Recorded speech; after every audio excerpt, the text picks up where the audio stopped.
we begin in Europe today, because European leaders are holding a meeting in Paris after being sidelined by US President Donald Trump over the war in Ukraine. The US Secretary of State Marco Rubio has arrived in Saudi Arabia for talks with Russian officials about ending the war. Russia's Foreign Minister Sergei Lavrov is on his way to join those talks and says European leaders do not deserve to be given a seat at the negotiating table. The European philosophy hasn't gone anywhere, so I don't know what they should do at the negotiating table. If they're going to weasel out some cunning ideas about freezing the conflict while actually intending, as is their custom, nature and habit, to continue the war, then why should we invite them at all? Ukraine's president is now also heading to Saudi Arabia, but he'll not be invited in the official talks about his country's future. Volodymyr Zelensky reiterating he won't accept the outcome of any talks that he's not involved in.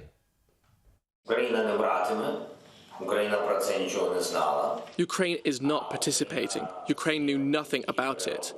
Ukraine regards any negotiations on Ukraine without Ukraine as negotiations with no result. And we cannot acknowledge anything, any arrangements about us that were made without us, and we will not recognise such agreements.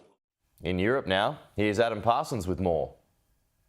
What's clear is that the Russians think that they have prospered by dealing directly with Donald Trump and bypassing the Europeans. The Europeans, of course, have been absolutely at the forefront of supporting Ukraine.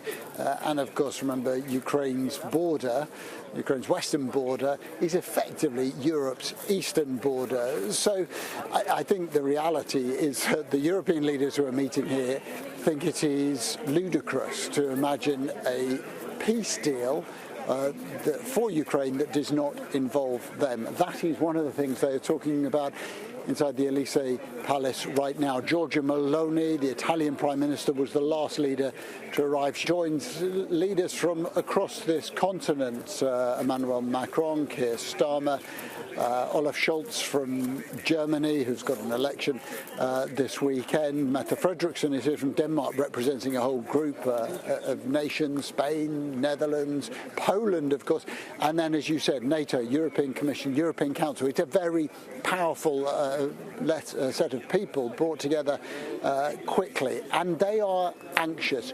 Make no mistake, the reason they're here is Donald Trump. The reason that this has been gathered together is because of his rhetoric, his actions in contacting Putin direct, and also I think some pretty caustic criticism, partly from Trump, but also from his Vice President, J.D. Vance, when he was here in Munich. And actually it was that conference that I think led directly to this meeting being called.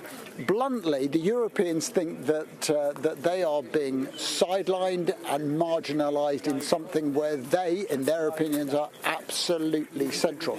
And that is not just the future of Ukraine.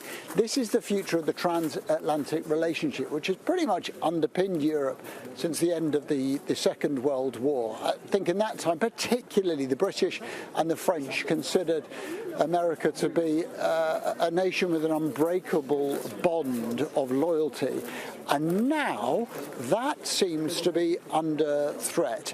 And it's happened very quickly. But this criticism, this more isolationist economic position, and now this idea that not only will America go behind Europe's back and deal directly with Russia, but that it would threaten to say, well, there'll be a peace deal, but we won't put American troops on the ground. You guys are going to have to police it. And by the way, we tell you that you should be spending more on defence.